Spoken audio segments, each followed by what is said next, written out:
homens do diabo nos advertem.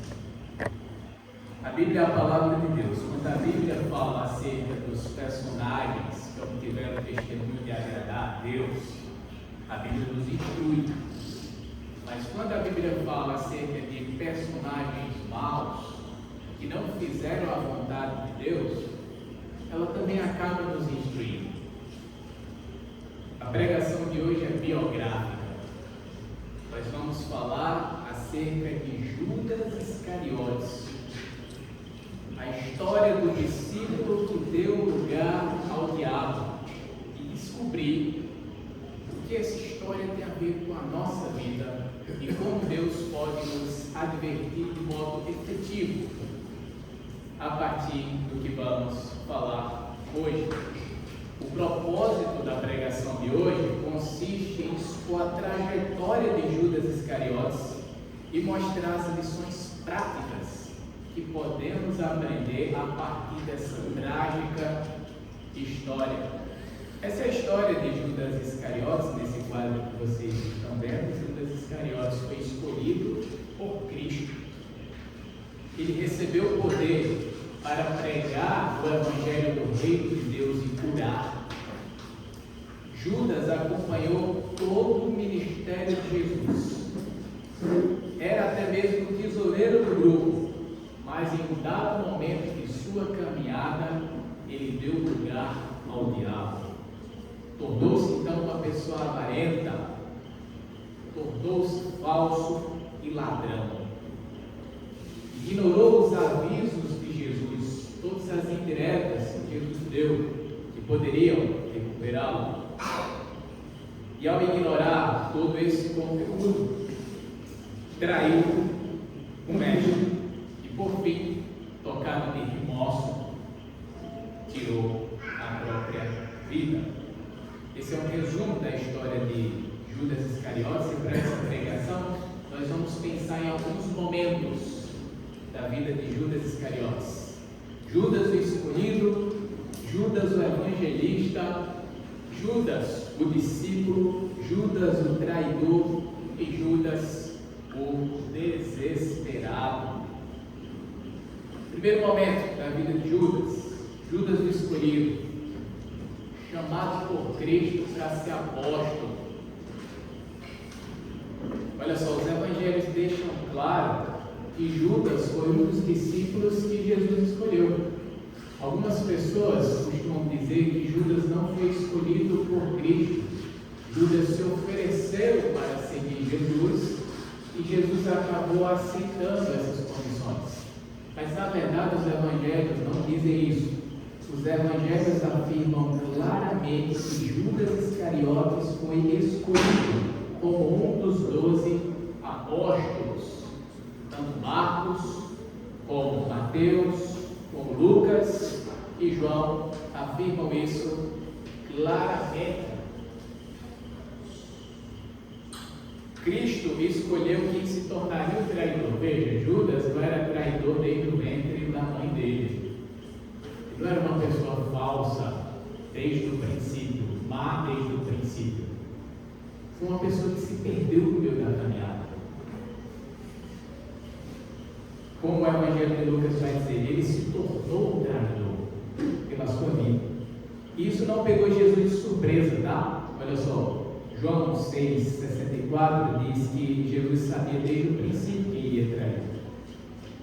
E Jesus visava o cumprimento das profecias. O livro de Salmos, no capítulo 69, fala a respeito de uma profecia de alguém que ia trair o Messias. Então Judas sim foi escolhido como um dos discípulos de Jesus, escolhido para ser evangelista, escolhido para ser um pregador do Evangelho. Ele foi enviado por Cristo para pregar o Evangelho e realizar grandes milagres, como vocês conseguem enxergar nessa tabela aqui. Tem vários versículos bíblicos que vão afirmar que Judas Iscariotes, assim como os outros, receberam poder para expulsar demônios, curar leprosos, ressuscitar mortos e fazer milagres maravilhosos. Você sabia disso? Que Judas Iscariotes ressuscitou mortos? Judas Iscariotes levantou pessoas da cova? Judas Iscariotes purificou leprosos e fez muitos milagres, assim como os outros apóstolos. Ele recebeu poder e autoridade da parte de Jesus para fazer muitas maravilhas. E também ele recebeu autoridade para pregar o Evangelho, para evangelizar Israel junto com os outros discípulos. Então, estamos falando de alguém que se aventurou nesse ministério de pregação e missão, e alguém que recebeu poder para fazer maravilhas.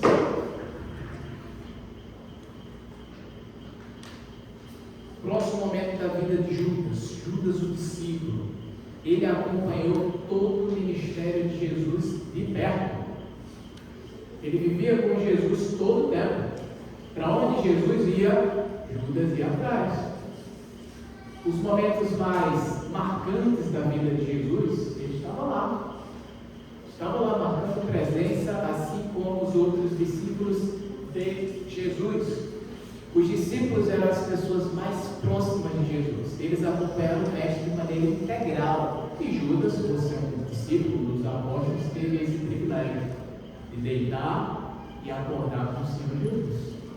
Teve o privilégio de segui-lo, de comer junto com Jesus, de acampar junto com Jesus, de fazer campanhas evangelísticas junto com Jesus, de estar perto.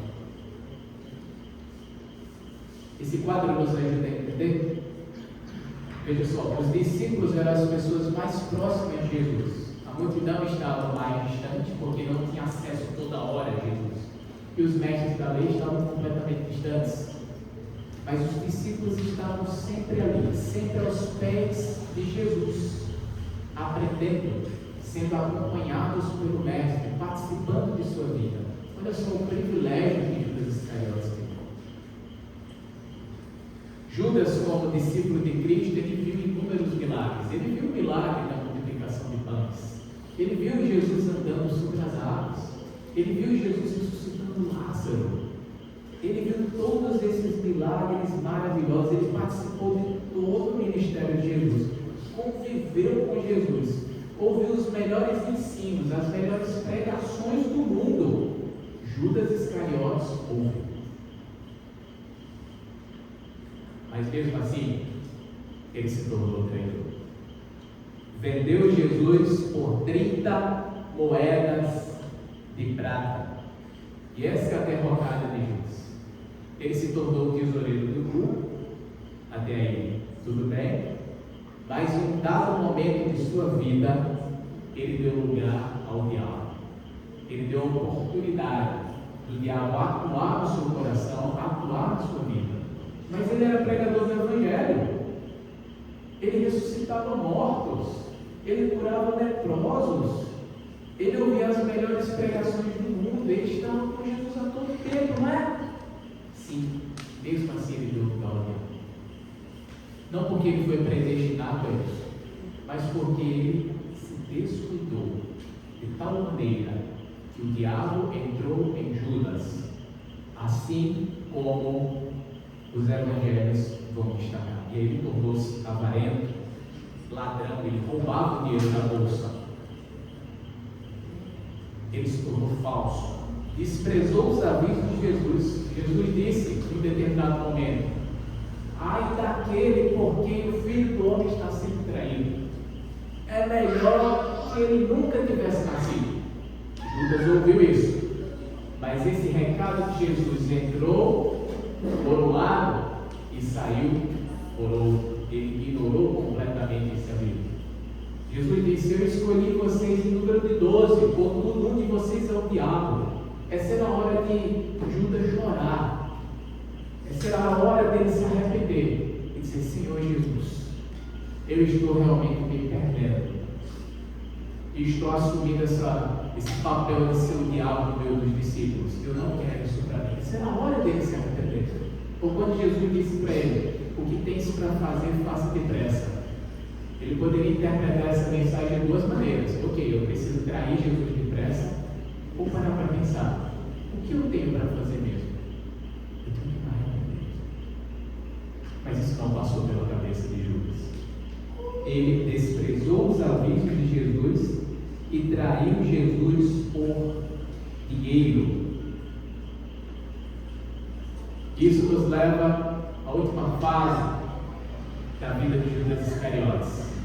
Judas, o desesperado, não achou lugar para arrependimento.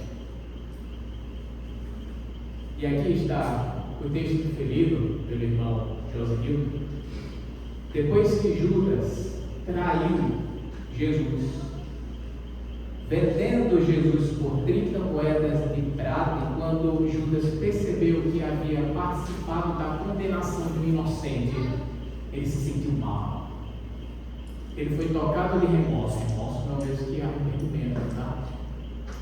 Ele foi tocado de remorso. Ele se sentiu mal. E foi atrás dos principais sacerdotes e líderes religiosos para devolver aquela quantia, devolver aquelas 30 moedas de prata. E ele disse: pequei, traindo o sangue inocente. Ele confessou o seu pecado, confessou o que fez. Mas os líderes religiosos disseram: isso aí é contigo. O problema é teu. Não temos nada a ver com essa história. Então Judas atirou aquelas 30 moedas de prata dentro do templo, retirou-se e se enforcou. Ele não achou mais lugar para arrependimento. Depois que a bomba explodiu, é que ele se tocou no que fez. Parece com a gente, né? Parece que a gente só para tomar alguma providência quando a bomba estoura.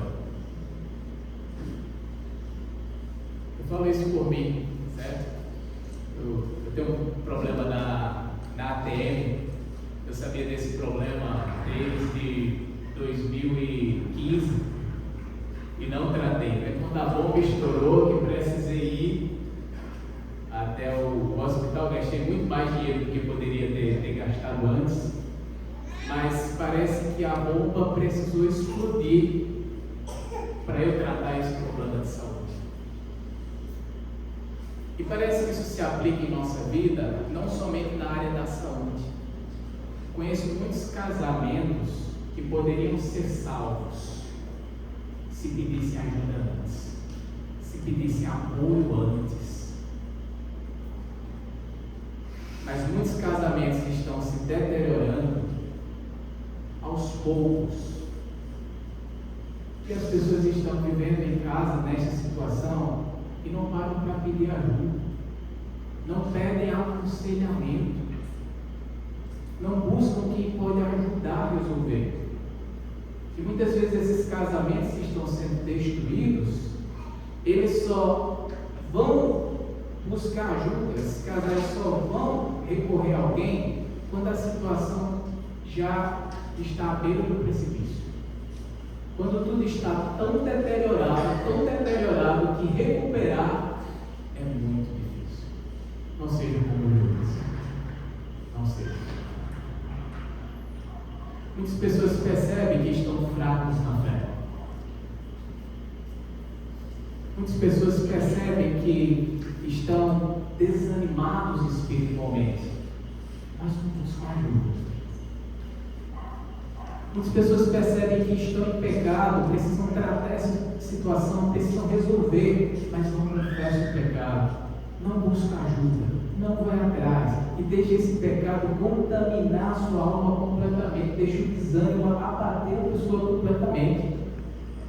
E aí, quando a situação espiritual se torna um negócio muito complicado de administrar, muito complicado de resolver, é que a gente vai procurar ajuda. Poderia ter procurado ajuda antes, mas parece que somos como Judas. Somente quando a bomba estoura é que a gente vai dizer: pequei, rapaz, fiz o que era errado mesmo.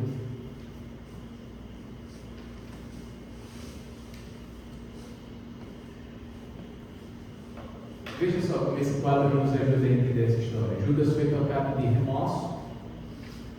Ele devolveu as moedas de prata, confessou o seu erro, mas não achou lugar para arrependimento, acabou tirando a sua própria vida. Destino trágico, Judas. Após o enforcamento, o corpo de Judas, caindo de cabeça, rompeu-se pelo meio e todos os seus intestinos se derramaram. Isso aconteceu no campo, que em seguida foi comprado pelos principais sacerdotes por 30 moedas de prata, que foi justamente o valor devolvido por Judas. Esse campo se tornou um cemitério para indigentes. E assim termina a trágica história de Judas.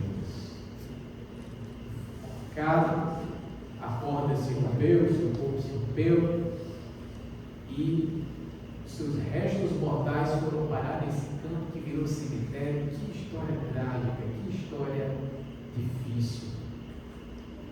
E aqui, para concluir essa pregação, precisamos pensar o que podemos aprender com a trágica história de Judas. Uma primeira aplicação e aprendizado já foi transmitido aqui, mas gostaria de pensar a respeito de mais duas advertências que poderíamos apresentar a partir da vida trágica de Judas. A primeira delas: não há nada mais arriscado do que seguir o Filho de Deus sem reconhecer o seu infinito valor. Judas avaliou Jesus por 30 moedas de prata. 30 moedas de prata era o preço que se pagava para comprar um escravo. Judas avaliou Jesus não como uma pessoa que tinha os seus direitos, sua cidadania, sua dignidade, mas como o tipo de pessoa mais baixo no pensamento da época, que era o escravo. Se lhe vale 30 moedas de prata. Esse é o valor do meu mestre. Esse é o valor do meu Senhor. Ele atribuiu um valor muito baixo a Cristo. Seguir Jesus sem reconhecer o seu valor infinito é muito arriscado. Tem pessoas que pensam que Jesus é o seu conselheiro. É aquela pessoa que vai ficar dando conselhos para melhorar a sua vida. Não. Ele não é o seu conselheiro que veio para melhorar a sua vida. Ele é o Senhor que veio tomar a sua vida por inteiro. Ele é aquele que veio para governar a sua vida, não para te dar conselhos. Ah, mas Jesus é o meu amigo. É verdade, a palavra de Deus diz que Ele é o nosso amigo. Ele é muito mais do que isso. Ele é o nosso dono. Ele é o nosso Salvador. O valor de Cristo não pode ser diminuído. Ele vale muito mais. Quando nós atribuímos um valor baixo ao Filho de Deus, não seremos motivados a segui-lo. A palavra de Deus diz que Ele sustenta todas as coisas pela palavra do seu poder. Que Ele é o Filho de Deus e agente co-criador do universo. E que todas as coisas foram feitas por Ele e para Ele. Ele é o resplendor da glória de Deus e a expressão exata do seu ser. Ele é o purificador dos pecados, o leão da tribo de Judá, o caminho, a verdade, a vida, a ressurreição, a videira verdadeira, o bom pastor, a porta. Ele é o que é. Segunda advertência: quem não tem o costume de examinar a si mesmo, oferece lugar para o diabo atuar em sua própria vida. O apóstolo Paulo disse aos irmãos coríntios: ele disse: examinem-se a si mesmos, para saber se vocês ainda estão na fé, caso contrário serão reprovados. Precisamos nos examinar, olhar para nós mesmos com honestidade e avaliar o nosso relacionamento com Deus, o nosso compromisso.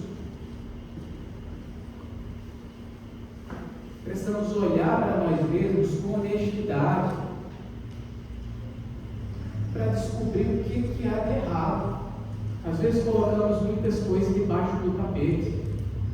Às vezes fingimos que está tudo bem conosco, quando não está. Precisamos olhar para nós com sinceridade. Eu lembro da oração belíssima do salmista, está em Salmo 139, no finalzinho. em que o salmista diz assim: Senhor, vê se há em mim algum caminho mau e guia-me pelo caminho eterno. Ele diz: Senhor, veja, examine, veja se tem alguma coisa de errada comigo e me mostre isso. E guia-me pelo caminho eterno.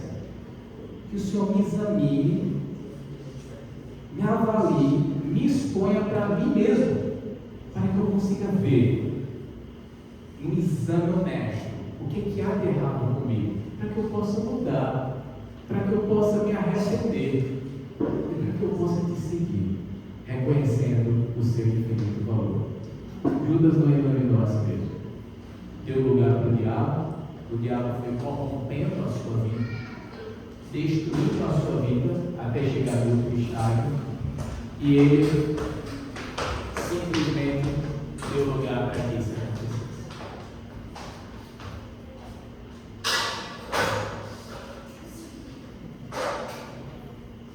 Por isso, irmãos, que a vida trágica de Judas Iscariotes sirva de advertência para todos nós. Possamos reconhecer o valor infinito do Filho de Deus, aprender mais sobre Jesus a cada dia, para sermos motivados e sempre examinar nós mesmos, para ver como Deus pode nos avaliar e nos corrigir, sempre nos conduzindo para o arrependimento verdadeiro. Que Deus nos abençoe.